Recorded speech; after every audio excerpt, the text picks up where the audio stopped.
دوستان عزیز سلام. امید همه جور صحت باشین.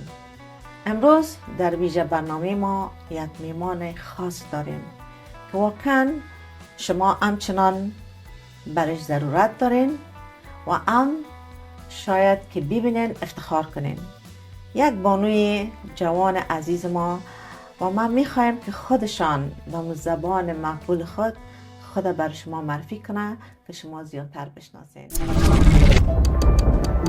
در دنیایی که همه چیز با شتاب میگذرد، گاهی فقط یک مکث کافی است. یک قصه و یک پیاله چای. اینجا کنار عطر چای ایلدار از وطن میگوییم، از وطندار میشنویم، قصه ها را با شما میسازیم و لحظه ها را با هم شریک میکنیم. به یک پیاله چای با من زرینه، خوش آمدین.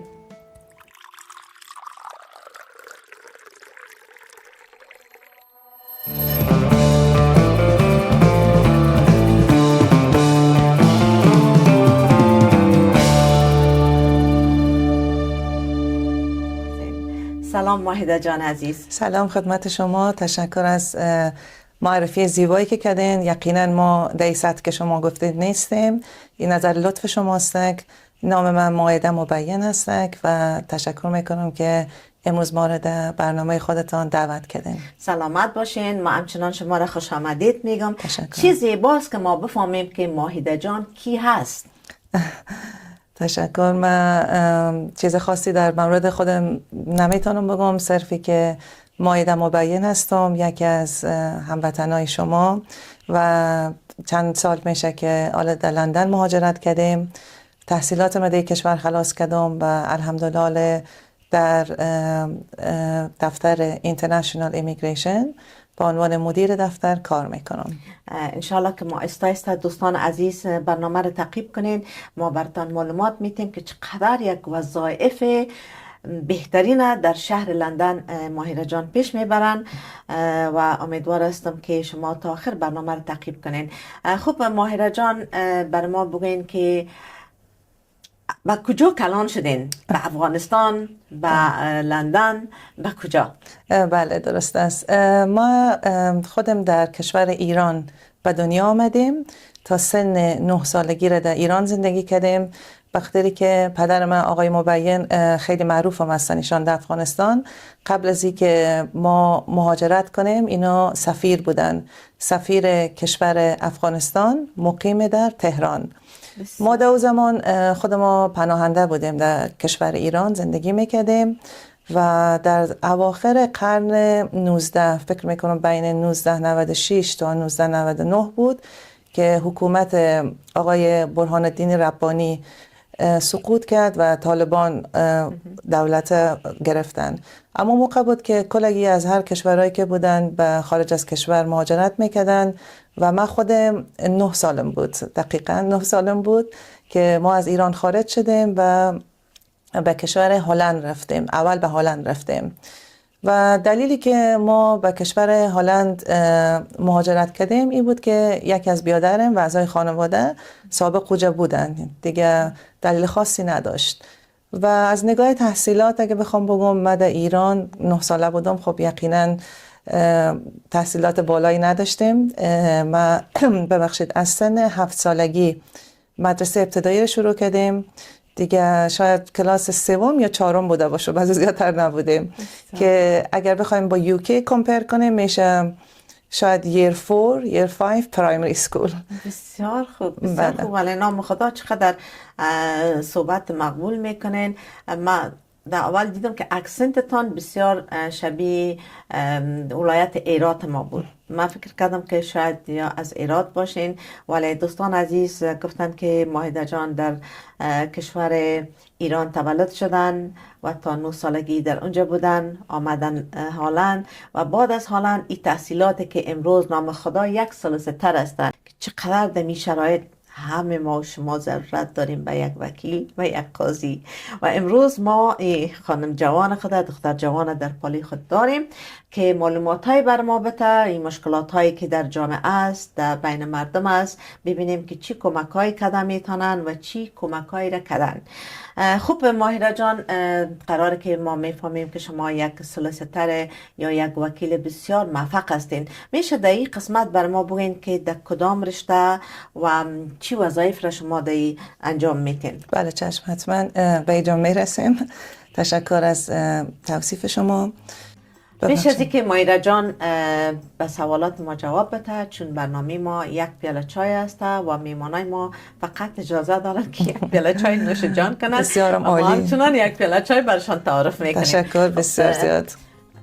بشین که ما یک چایک سبز براتان بانم، اگرچه که هوا سرد است ولی بازم در هوای سرد در می چای سبزم. تشکر بسیار زیاد، بسیار با سلیقه و جای همه بینندگان واقعا خالی که در هوای سرد اتو چای مزه‌دار زرینه جان درست کردن. بسیار زیاد تشکر. تشکر.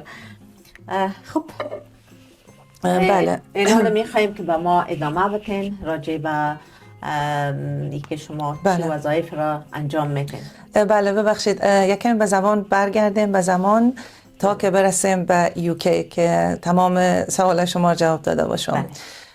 پس تا سن 9 سالگی در ایران بودیم و تحصیلات بسیار ابتدایی پرایمری داشتیم در ایران. وقتی که از ایران به طرف هلند آمدیم، در اونجا ما در حقیقت اولین بار درسای هلندی و دانشگاهی که بسیار معروف است در شهر روتردام اونجا وارد شدم. سن 19 ساله بودم. حقوق در حقیقت از امی کشور شروع کردم، در کشور هلند. حقوق ما تا 1 سال خواندم. بعد از 1 سال دیگه به خاطر ادامه تحصیل در کشور بریتانیا آمدم. دقیقاً 19 سالم بود.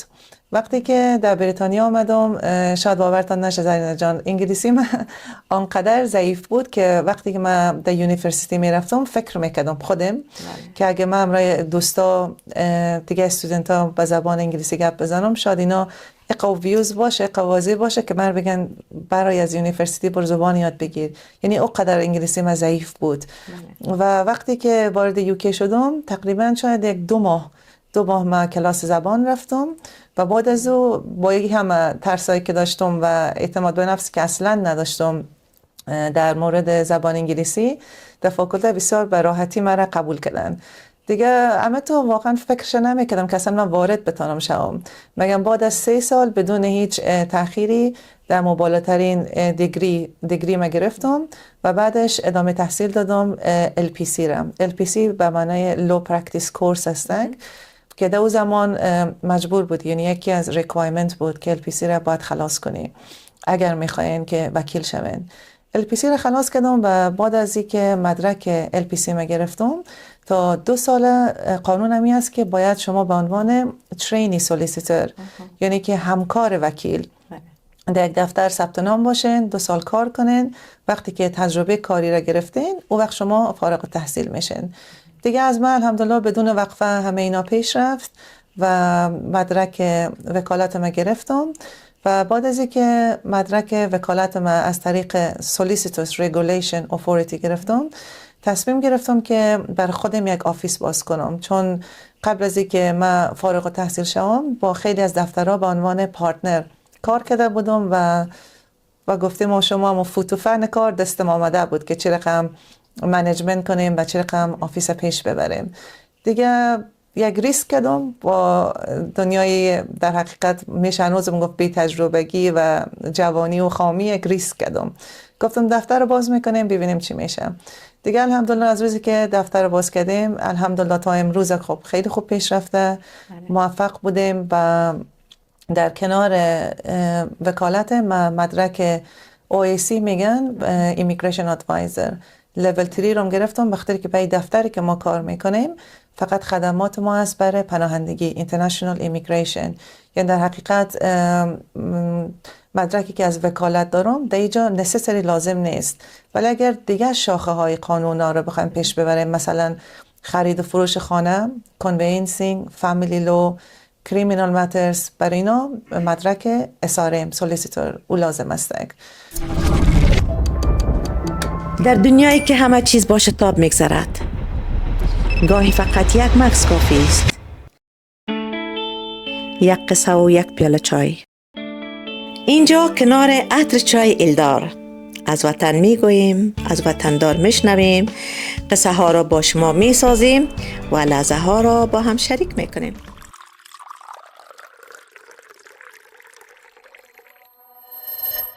و شما زنیزه جان اشاره کردین به موضوع فارسی صحبت کردن. یک چیز است که میخوام براتان به عنوان یک خاطره قصه کنم. این است که ما پدر مادرایی که فرزندانشان در کشور عزیز ما افغانستان یا ایران در هر جایی که کلان میشن به زبان دری و پشتو اونا بسیار راحت‌تر مسلط‌تر هستن. یقینا به خاطر سوسایتی در اجتماعی که بزرگ میشن در زبان فارسی برای اونا بسیار راحت هستند. این حال متاسفانه در دنیای غرب طوری شده که وقتی که ما در خارج از کشور عزیز ما افغانستان زندگی میکنیم، در خیلی از خانواده ها ما شاهد از این بودیم که زبان فارسی، زبان دری و یا زبان پشتو مثلا در کشور انگلستان به عنوان سکند لنگویج در حقیقت استفاده میشه. چون ما همی آسانی بچه های ما رو میبینیم که میگیم اینا برای اینا آسان تر هستن یا ای که خودمون عادت کردیم. در حقیقت این به نظر من یک اشتباهی است که در خانواده ها داره پیش میره، چرا که درست است که ما در دنیای غرب هستیم و باید از تمام امکاناتی که دیجا به ما داده شده، از نگاه تحصیل، از نگاه کار، از نگاه پیشرفت، چیزایی که واقعا در افغانستان نداشتیم، باید به نحو احسن استفاده کنیم.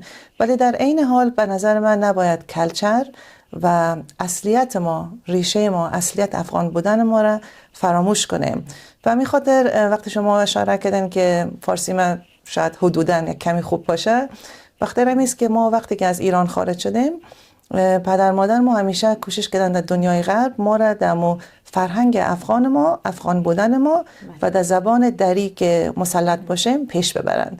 یعنی در حقیقت اگر ما به نظر شما یک کمی خوب از فارسی ما، نتیجه زحمت هایی است که پدر مادر ما بر ما تدارک دیدن، زحمت کشیدن و واقعا طوری ما را کلان کردن که زبان دری یا زبان پشتو در داخل منزل فرست لنگویج باشه، نه سکند لنگویج طوری که آل هستک. خلاصه اگه بخوایم بگیم در مورد زبان شیرین دری و پشتو به اینجا میرسیم که کسانی که در خارج از کشور زندگی میکنن، این پدر مادرها و درجات وظایفشون بیشتر است از کسانی که در کشور خود ما کلان میشن. محیطشان بر اونا فراهم است، صحبت همیشه در زبان مادری گفتن میشه، ولی کسانی که در خارج از کشور هستن مسئولیت سنگینتری دارن در این موضوع. بنابراین تشکر میکنیم از پدر مادر خودم، از راه دور دستایشان میبوسم و از همه پدر مادرایی که در دنیای غرب و فرزندانشان کمک میکنن که فرهنگ اصلیت و افغان بودن خودشان فراموش نکنن و همواره به زبان شیرین دری و پشتو صحبت کنن.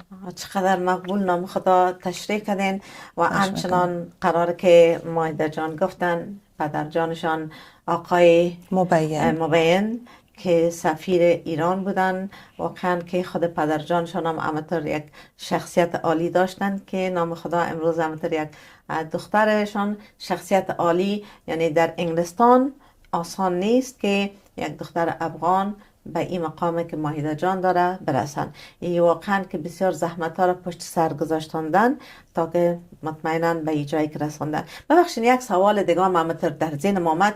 افغان ها هر قدر که پدرها مادرها پدرها البته خودشان تحصیل کرده هستن، ولی اونا خوش ندارن که دخترشان تحصیل کنن و درس بخوانن.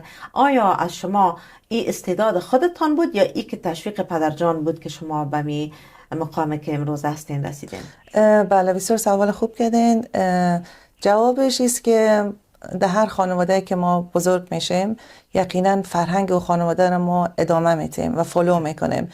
یک بس در این جان که در کشور افغانستان متاسفانه از نگاه بعضی از مردم ها خانم ها عیب میدانن بر خانم ها که درس بخوانن، داخل اجتماع شون، کار کنن و اگر بخوایم واقعا از نگاه اکستریمیست و اشتباه به این موضوع سعی کنیم حتی گناه میدانن، در صورتی که در اسلام صریحاً واضح شده که حقوق زن و مرد یکی هستند.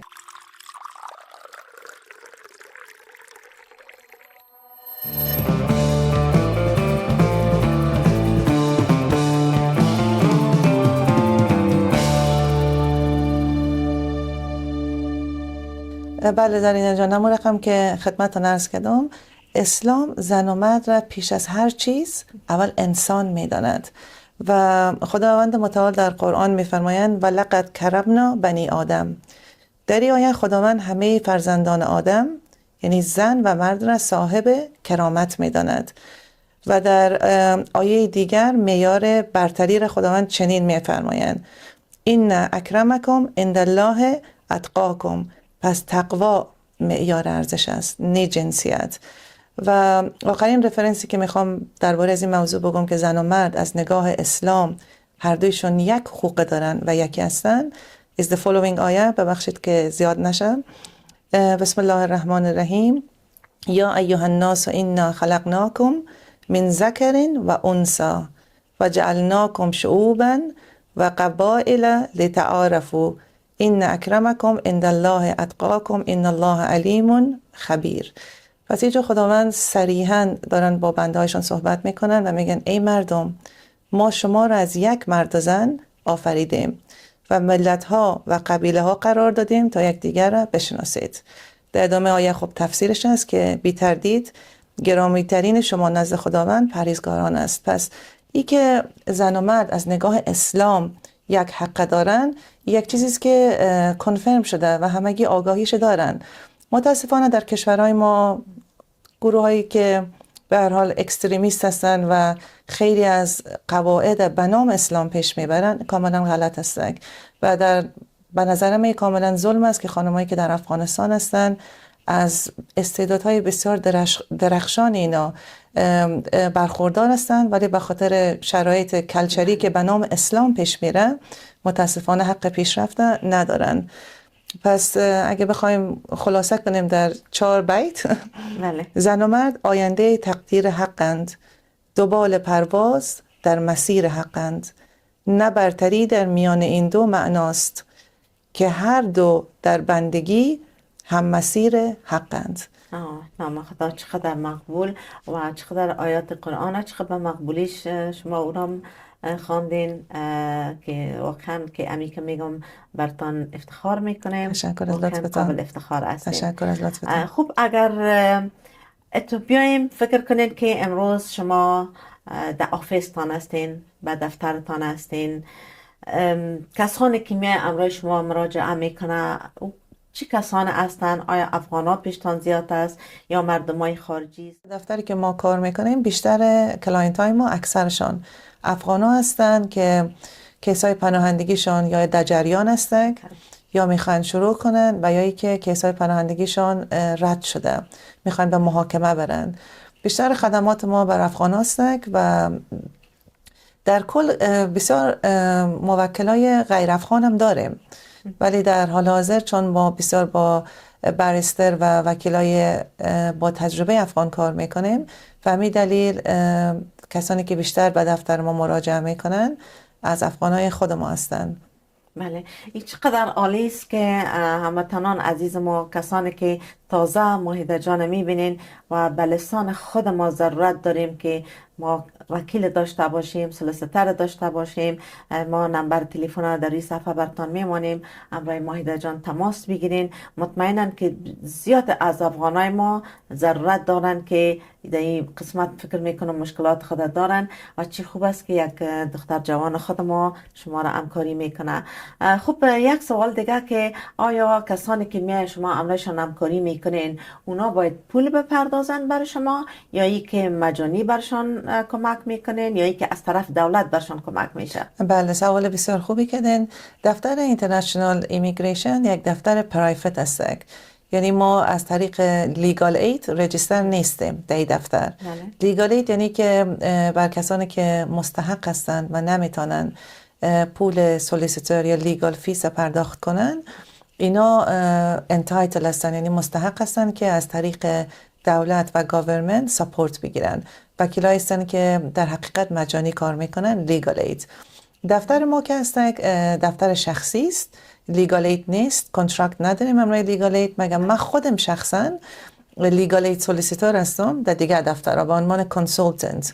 اگر در بخش لیگالیت باید کار کنین به عنوان یک وکیل، اوتو نیست که هر کس که وکیل ایمیگریشن باشه میتونه در لیگالیت هم کار کنه. این ریکوایرمنتش زیادتر است. باید اکریدیتیشن، یعنی که باید امتحان لیگالیت پاس کنید و بعد از او سینیور کیس ورکر لول 2 و لول 3 میتونن داشته باشن. بدون گرفتن مدارک اکریدیتیشن نمیتونن به عنوان وکیل دولتی کار کنن. من خودم این مدارک دارم و میتونم لیگالیت، یعنی به طور مجانی برای موکلای ما کار کنم، ولی از طریق دیگه دفترها، نه از طریق دفتر خودم. چرا که دفتر خودم دفتر پرایوت و شخصی است و ما کنترکت نداریم، قرارداد نداریم با لیگالیت. افغانایی که با ما مراجعه میکنن و مشکلات اقتصادی دارن، من همیشه چون خودم کنسولتنت هستم در دیگه دفترها و در بخش لیگالیت ما همکاری میکنیم، افغانایی که نمیتونن پرداخت کنن هزینه وکیل، ما همیشه ریفر میکنیم به عنوان پروبونو کمک میکنیم، ریفر میکنیم در دفترهایی که خودم کار میکنم. یعنی ما به کیسای پروبونو و کیسایی که برشان و گفته شما مجانی برشان کیسشان پیش بردیم بسیار زیاد داشتیم. بعضی وقتا اوفر کپاسیتی میشیم بخاطر ریفرال ما در دیگه لو فرم ها.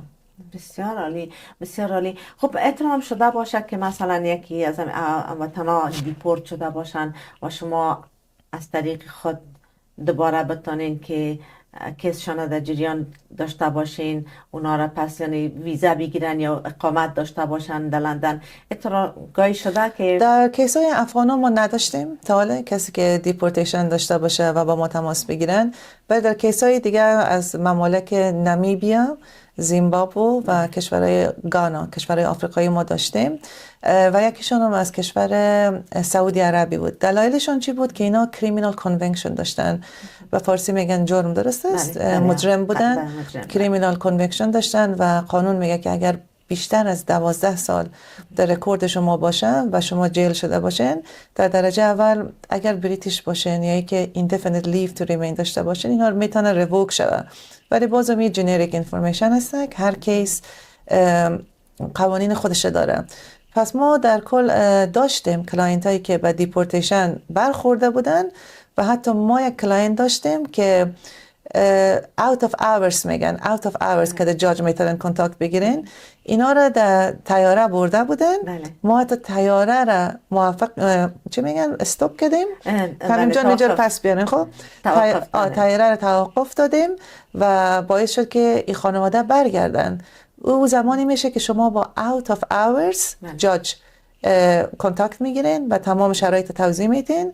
اشتباهی که شده از طریق جودیشال ریویو یا هوم آفیس باعث شد که ما این خانواده را در سال 2018 بود، بله 2018 بود، باعث شد که ما این خانواده که فکر میکنم کیسشون از دقیقی یادم نیست، فکر میکنم نمیبیا بود، کشور نمیبیا، بله، چون اکثر کلاینت های ما از اونجا بودن اون زمان و موفق شدیم که اینا را از تیاره برگردانیم و بر ما واقعا امو سال یک اچیفمنت بود بر دفتر ما، بسیار خاطره قشنگی بود. بله خب این اچیفمنت تانم حالا براتون تبریک میگم. تشکر بسیار زیاد. و یک چیز دیگم، کسانی که وکیل هستن آیا همه صادقانه کار میکنن یا ای که به خاطر یگان بار مثلا بفهمین که شخص گناهگار است ولی اونا میان شما را وکیل خود میگیرن، آیا شما شخص گناهگار که میفهمین گناهگار هم است دفاعش هم میکنین، بیگناه ثابتش میکنین، یا ای که میفهمین که گناهگار است به قانون پس میسپارینش؟ بله، به عنوان کسایی که وظایف دارن و وکیل هستن و لایسنسی که اینا گرفتن، اینا باید به لایسنس خود احترام بانن و اگر اینا غیر از این بخواین انجام بدن یا حرکتی بگیرن، در درجه اول لایسنس خودشان گرفته میشه.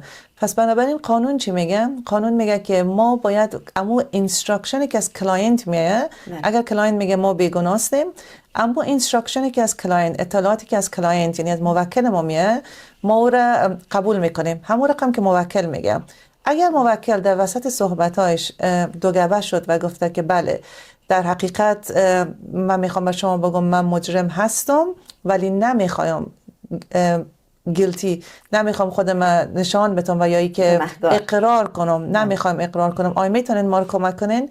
اینجا زمانی است که ما رسما بیسیز اینستراکشن، یعنی که ما دیگه رپرزنت نمیتونیم کلاینت. این قانونی است که بر ما رقم است. به جایی که ببینیم که کلاینت میخواد میسلید کنه کورت میخواد میسلید کنه و یا ای که از نگاه دیسپشن پیش بره، ما خود ما به عنوان وکیل اجازه که کیس پیش ببریم دیگه نداریم، چون لایسنس ما زیر سوال میره. بنابراین ما هیچ وقت همکاری نمیکنیم در کیسایی که دیسپشن باشه، کیسایی که دروغ باشه و کیسایی که بخوای امر که خدمتان عرض کردم میسلید کنه کورت. ما به عنوان وکیل حق نداریم ادامه بدیم کیسه. ولی اگر خود کلاینت، بازم توضیح میتونم، بر ما گفتن که بله ما این کار نکردیم بنابر دلایلی، اما اینستراکشنی که دایرکت از کلاینت میایه وی تیک ایت آن بورد و احترام داریم برش. در غیر این صورت ما موظف هستیم و نمیتونیم کیسا رو پیش ببریم. تو کدام خاطری دارین که مثلا یادتان بیا و بگین کاش که من کار نمیکنم؟ اتر شده که مثلا یکان بار یک کار میکنین ولی پسانتر پشیمان میشین که کاش که من کار نمیکنم؟ آیا در قدمی وظیفه شما امتر یک کار آمده شده یا ای که تا حالا ایچطور یک حالت نامده سر شما که پشیمان شده باشین که کاش که من این کار نمیکنم، کار ما یعنی؟ بله، سوال بسیار دیپی است و اگر بخوام در مورد رابطه موکل و وکیل صحبت کنم خاطرات بسیار کم است این موضوع، ولی اگر در مورد شخصی و کاری میخوام صحبت کنم، بله از این تجربه بسیار زیاد دارم که میگم کاش که من کار نمیکردم ولی چرا کردم. از نگاه مثال بخوام خدمتتون عرض کنم، یکی از مثالایی که میتونم بتونم است که مثلا من با بعضی از دفترها کار کردم، بسیار واقعا سنگ تمام ماندم، بسیار برشان زحمت کشیدم، در آخر اصلا قدردانی نشدم. در زمانی که ترینی بودم هیچ قدردانی نشدم و تا امروز واقعا میگم کاش که کار نمیشد، رگرت و افسوس میخورم که چرا این کار کردم. ولی بازم وقتی برمیگردیم به دوران به عنوان یک تجربه و درسی ازش استفاده میشه. در موردی که با موکلای می تجربه داشته باشم، یقینا وقتی است که ما یک اشتباهی کردیم در کیسشان و این اشتباه ما باعث شده که اینا سافر کنن، یعنی که جوابی که دلخواهشان بود به اون نرسن و به هر نگاهی به هر حال سافر کنن. این کاری است که واقعا اشتباهات بزرگی است که اگه بخواید کیسا پیش بیاد، چون ما خودمون تا امروز بسیار اکورت و با دقت پیش بردیم کیسا را. چنین خاطرهایی که بگم واقعا ما یک اشتباهی بسیار بزرگ کردیم و یا که ایمیگریشن در حقیقت زندگی مردم است. ایمیگریشن is people's life. بازی کردن با people's life با چشم بسته و بدون اطلاعات پیش رفتن، اینمی آن ایتس اون به نظر من جرم است و مایی که بخوایم این رقم تجربه داشته باشیم ندارم. ولی یقینا کیسایی داشتیم که ریفیوز شده، جواب نگرفتن، مگر اونا خودشان از اول مطلع بودن یا که اویدنسشان کامل نبوده یا که کیسشان دلایل بر بورد نداشته، از اول مطلع بودن. ولی که بنابر اشتباه ما چنین اتفاقی بخواه بفته که ما تا امروز خود با گفته شما گناهکار بدانیم، الحمدلله پیش نامده. خب ما افغانا یک دمی کلچر ما است که میگن واسطه داشته باشیم کار ما پیش میره. آیا شما واسطه کسا شدین که بفهمین که کمک کارش درست نیست ولی بازم برشان واسطه شده باشین که به خاطر که باش افغانم است یا هموطنم است یا خیشایم است یا اتریت حالت هم سر شما شده؟ فکر میکنم منظور شما است که فرق مانده باشیم، درست است؟ و پارتی بازی کرده باشیم. من یک چیزی که در مورد خودم کنفرم میتونم بگم، کنفرم یعنی من از اول برنامه اگر نوتیس کرده باشین، من تا یک بار در مورد که من وکیل هستم یا بخوایم در مورد شغلم صحبت کنم نتونستم به راحتی صحبت کنم، چون به نظر من تعریفی که شما میکنین واقعا در شأن ما نیست، لطف شماست و اینکه شما ما رو ساپورت میکنین و اینقدر مثبت دیسکرایب میکنین، این واقعا من خجالت میکشم، لطف شماست. بنابراین من اصلا نخواستم در این مورد صحبت کنم. ولی اگر بخوایم یک مورد در مورد خودم بازم با اجازه شما کنفرم کنم، یقینا این جمله است که حالا میخوام براتون بگم. تمام کلاینت های ما در ریویوی مگه بخونن کلگی چی افغان چی نان افغان، کلگی این یک جمله بیشترشون این جمله رو که میگم دیکتیت کردن که Maida is the one who works with heart and soul، یعنی مایده کسی است که واقعا از دل و جان کار میکنه و من احساس نسبت به همگی دارم. ایره متاسفانه خب حالا evidence speaks مگم حالا من نمیتونم بر شما چتای کانفیدنشال کلاینتار نشان بدم، مگم ایره واقعا در مورد خودم استمپ میکنم این موضوع که هر کسی پیش ما آمده ما واقعا از دل و جان کار کردیم.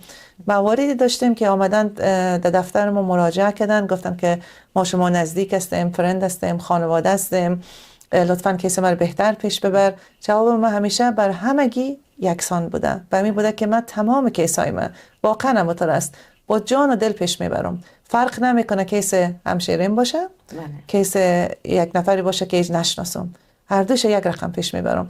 دیگه امیدوارم جواب سوالتان داده باشم. من واقعا هم که قابل افتخار هستین در شروع، همچنان که من گفتم من برشان افتخار میکنم. شما از می صحبت هایشان میبینین و میشنوین که چقدر مؤدبانه، چقدر مقبول و چقدر آرام آرام صحبت میکنن که واقعا نه تنها شما عزیزان که میبینین باید افتخار کنین که در افغانستان میفهمین شرایط برای خانما دخترها چقدر مشکل است و امروز دخترای ما تانستن که در انگلستان، یعنی یک مملکت بسیار پیشرفتی جهان است و امروز یک دختر افغان سلیسه‌تر است که پرابلمای مردم حل میکنه و امیدوار هستم که روز باشه که تمام دخترای افغان خدا وطنای خدا ببینم که همتر به مقام که ماهیده جان است برسن. بخیر. نظر لطفتان است و در اینجا واقعا جای داره که خدمت بینندگان عزیز عرض کنم ما شما را واقعا زرینه جان الگوی خود میبینیم از هر نگاه. با گفته انگلیسی all in one. اگری که شما ما را تشویق میکنین و ساپورت میکنین بر ما بیشتر پشیون میته که در راهی که شما هستین ما حرکت کنیم و واقعا از هر نگاه که بخوایم بگیم شما بر ما الگو و مثال هستین. سلامت. تشکر از شما که همیشه ما را ساپورت کردین، همکاری کردین. با امید روزی که ما هم در آینده و نسل‌های جدید ما بتونن مثل شما شون، چون واقعا ما شما را الگو میبینیم. تشکر. سلامت باشین. واقعا دوستان عزیز، برنامه یک پیاله چای برنامه امی است که ما دوستان که وطنان ما که افتخارات دارن ما در برنامه میمان خود داشته باشیم تا شما هموطنان ما تنها به این نباشه که همیشه شنیدین جنگ است و چیزای خوب نشنیدین از افغانای ما، ولی ما میخوایم استعدادهایی که هموطنای ما داره ما میخوایم این رو بر روی صحنه بیاریم و شما عزیزان ببینید که نه، ما تنها در راه جنگ نیستیم، ما در راه صلح هم هستیم، ما در راه بسیار استعدادهای خوب داریم، ایژوکیشن، تحصیلات عالی، یعنی متنان ما هستن که انشالله آیسته آیسته ما براتان معرفی میکنیم و بسیار جوانان دیگه داریم که برستر هستن. انشالله در برنامه بعدی بر شما به معرفی میگیریم و همچنان نمبر ماهیده جان در اختیار شما میگذاریم. کسانی که مشکلات دارین قرار که خودشان براتان تشریح کردن، مشکلات هایی که دارین امرایشان در تماس شوین، ولی قانونی باید باشین. بله کاملا درست فرمودین. قانونی باشین. کارایتان حتما انشالله ماهیده جان همکاری میکنه، کمکتان میکنه و پیش از این که از ماهیده جان خداحافظی کنیم چون تا حال بسیار رسمی امرایشان صحبت کردیم، حالا میخواییم که یک فکایی بگوین، یک خاطری خوش خدا بگوین که با لبان خنده امرای ما خداحافظی کنن و برن. بله ببخشید اگه من لبخند نزدم، ولی از لحظه ای که من در برنامه شما ورود داشتم تا همین لحظه من همیشه در دلم واقعا داشتم لبخند میزدم و خوشحال بودم، بسیار خوشحالم هستم. ای که خنده نکردم یا لبخند نزدم ببخشید، چون موضوعی بود که مهم بود، موضوع قانونی بود و اوقات جای نداشت که بخوام صحبت کنم. ولی خب فکایی، خب من واقعا در فکایی زیروستم.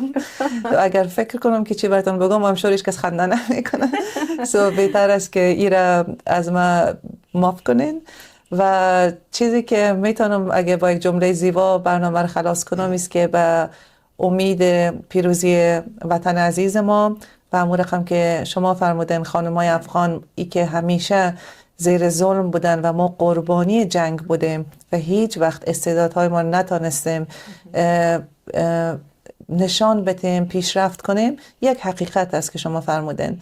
انشاءالله با امید روزی که همه افغانای ما نه تنها در خارج از کشور بلکه در کشور عزیز ما افغانستان همچنین موفق باشند و بتانن پیشرفت کنند و بخواین به امو شغلی که واقعا آرزویش دارن، هر شغلی که باشه، گفته نیست که مثلا یکی وکیل باشه بگیم به به، مثلا یا یکی نمیخوام نام بگیرم، هر رشته دیگه باشه بگیم او پایین تر است. نه خیر، نه، هر کاری که ما میکنیم خدمت به جامعه است. در مون رشته‌ای که هستیم موفق باشن انشالله. سلامت و باشین. بسیار از شما تشکر میکنم زرینه جان، بخاطر همه چیز، بخاطر برنامه‌های زیبایی که جور میکنین. یعنی واقعا بسیار زحمت میکشین و امیدوار هستم که ساپورت و همکاری افغانا همیشه با شما باشه که اینمی رقم است که ما پیشرفت میکنیم و بزرگ میشیم. بسیار از شما و از تیمتان و از تمیم جان اسپشیال بسیار زیاد تشکر میکنم بخاطر همه زحمت‌هایتان. سلامت باشین. قبل از اینکه بازم خداحافظی کنین، پیامتان به او خانمایی که امروز از درس و تحصیل محروم هستند چه پیام برشان روان میکنین؟ چه پیام برشان میفرستین؟ ای که کنوینس باشن، مطلع باشن، اطلاع داشته باشن، بیدار باشن که کلچر ما وقتی بعضی موقع چیزی رو که نشان میده یا میخواه سر ما اجبار کنه، او از نگاه فرهنگ بدانن، نه از نگاه اسلام. چون امور رقم که خدمتان با رفرنس عرض کردم، اسلام حقوق زن و مرد یکی دانسته. پس امور رقم که مردای ما حق پیشرفته دارن، حق کار دارن، خانم هم دارن. پس خانم هایی که خواهشن برین واش شدن و فکر میکنن که کار کردن یا ای که در جامعه بودن و یا خدمت کردن به هر رشته‌ای که هستن و مردم عیب هستن، ایره بدانید که این یک فرهنگ اشتباهی است که بین مردم جا افتیده و پیغام بر خانمایی است که فقط مطلع باشین و تحقیق کنین، بیدار باشین، خودتان و دختر خانمایتان همیشه به قله برسانن، امو رقم که دزرف میکنن. تشکر، به سلامت باشین. بیننده های عزیز، آنقدر ماهده جان صحبت های شیرین و مقبول دارن که دل ما ایت نمیخواه که امرایشان خداحافظی کنم. میخوایم که دیگام از پیششان بشنوم.